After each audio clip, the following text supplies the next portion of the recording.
Buongiorno a tutti, oggi voglio farvi voglio condividere con voi una stupenda partita che illustra molto bene il concetto del vantaggio di sviluppo. È una partita che ho visto quando ero piccolo ed era stata giocata nel torneo di Linares del 1994 tra Veselin Topalov, che all'epoca era giovane, poi un futuro campione del mondo, poi diventato campione del mondo dopo, che giocava contro Evgeny Barev, non so come si pronuncia. Un fortissimo giocatore, e Topalov ha 2640 punti elo, Barayev 2685 punti elo, quindi ancora più forte.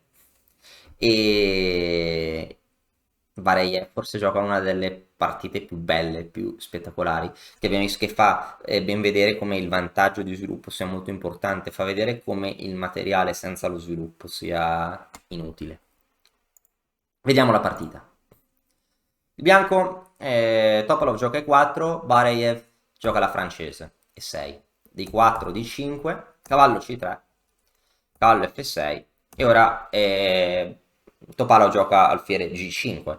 Oggi si ritiene che il miglior metodo per ottenere un vantaggio sia I5, mossa contro cui secondo me il nero soffre un po'. Dopo alfiere G5 il nero ha tre modi principali per lottare per la parità. Il modo classico alfiere E7, si elimina l'inchiodatura del cavallo, perché E5 deve essere una minaccia. Alfiere B4 si controinchioda il cavallo avversario, che si chiama variante McCutcheon, che è rischiosissima per entrambi i colori. Poi esiste D per E4. A questo punto, dopo D per E4, cavallo per E4, il nero gioca alfiere E7, alfiere per F6, alfiere per F6. Ecco qua, ci sono, ok, secondo me ora è il modo più semplice per il bianco, giocare, non so, cavallo F3 e svilupparsi, no? Ma Topalov gioca un piano sofisticato, forse troppo sofisticato, che è C3. Cavallo di 7, donna C2. Non so bene quale sia il piano di Topalov, forse il piano di Topalov vuole essere arroccare, spingere in F4. Fatto sta che Bareev gioca molto bene. Allora, adesso Bareev ha un piccolo centro contro un grande centro, ha l'alfiere chiuso dal suo stesso pedone. Il nero deve cercare una rottura, potrebbe provare a spingere in C5 che è difficile, o spingere in E5, pareggiando la situazione centrale e aprendo il proprio alfiere, e, come si suol dire, prendendo due piccioni con una fava. E il bianco ora ha preso in E5, dopo cavallo per E5, che il bianco ha giocato C3, donna C2, che non sono delle vere e proprie mosse di sviluppo. Il nero ha attivato vari pezzi leggeri, è pronto ad arroccare, mettere la donna in E7, l'alfiere in F5 a prendere l'iniziativa. L'ala di re del bianco è ancora immobile e lo resterà per molto tempo. Bianco ha giocato F4 per lottare contro il cavallo nero, cavallo G6 contrattaccando il pedone, G3 per difenderlo. Il bianco ha molto spazio, ma lo spazio deve essere supportato. E diciamo che il nero arrocca e ora l'idea del nero è attaccare lungo la colonna, distruggere la posizione del cavallo bianco. Non bisogna, ok, non so bene, estendersi troppo. In inglese, nella letteratura scacchistica inglese direbbero over estendersi, cioè il bianco si è esteso troppo, era molto difficile mantenere il suo centro senza pezzi sviluppati. Il bianco ha giocato alfiere di 3, il nero ha giocato una mossa bellissima che è donna di 5, che inchioda il cavallo. Il bianco può prendere in F6 ma gli si ritorce contro perché poi la torre cade. Se vuole giocare scacco, su alfiere 4 si inchioda l'alfiere che poi cadrà. Un'altra idea bellissima di donna di 5 è che forse il bianco voleva arroccare lungo per giocare una partita con arrocchi contrapposti. Il nero lo impedisce perché attacca a 2. Il bianco gioca a 3 per poter arroccare e qua Barayev inizia una combinazione spettacolare. Cavallo per F4, punto esclamativo. La idea è che su G per F4 si dà scacco in H4, scacco a re, su F1 F5 e la posizione del bianco collassa. Perché? Perché il cavallo è inchiodato e quindi il nero ha un pedone in più, riprenderà il pezzo, la posizione si spalanca e non c'è difesa. Il nero proprio è in cammino verso la vittoria.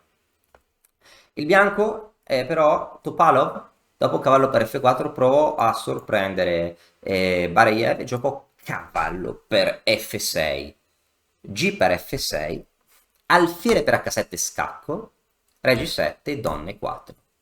Perché è chiaro, su alfiere E4 avrei potuto seguire torre E8 inchiodando con attacco. A questo punto, dopo donna E4, Topalov dice, va bene, cambia le donne.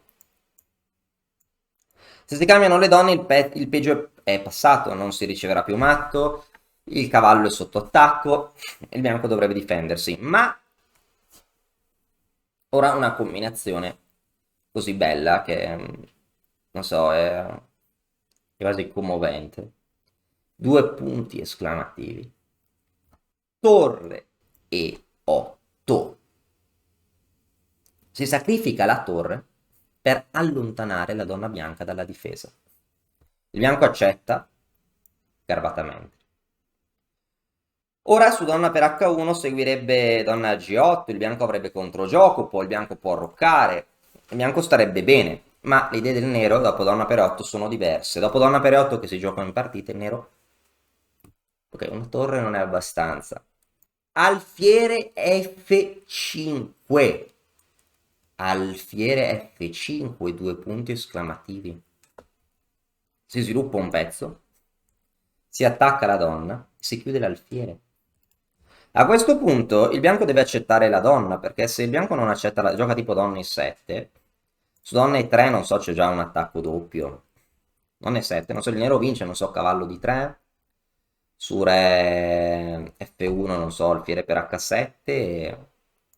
Che il nero per ora ha la qualità in meno, ma partita completamente vinta, perché come si fa a difendere la torre in H1? Non c'è difesa. Quindi qua il bianco ha giocato donna per 8, ha preso la seconda qua, e come dicevo, è bello morire a pancia piena. No, no, non è bello. È meglio morire a pancia piena che a pancia vuota, ma il bianco che ha appena mangiato due torri comunque dovrà soccombere, non ha la minima chance di salvezza. Perché? Guardiamo i pezzi che attaccano e i pezzi che difendono. Il nero quante forze... Allora, c'è una differenza, senza contare i pedoni, che sono dettagli, c'è una differenza di 10 punti di materiale. Il bianco ha due torri in più. Ma guardiamo i pezzi che attaccano e i pezzi che difendono. Il nero sta attaccando con donna, alfiere e cavallo, l'alfiere non difende, la donna non difende, le torri nemmeno, solo il cavallo in G2 controlla qualche casella. Il bianco è spacciato, perché il bianco ha una forza difensiva di 3 punti dal cavallo, il nero una forza d'attacco di donna 9 più 6, quindi 15 punti in attacco contro 3 punti in difesa. Il bianco non può difendersi. E questi sono ragionamenti che mente fredda si possono fare, ma durante in partita non è da poco. Donna E4, due punti esclamativi. Ora, per esempio, è molto carino per esempio, su F1 ci sono vari modi per dare matto. Il modo che mi piace è alfiere H3, due punti esclamativi. Su Re F2, cavallo di 3 matto, il re non può andare da nessuna parte.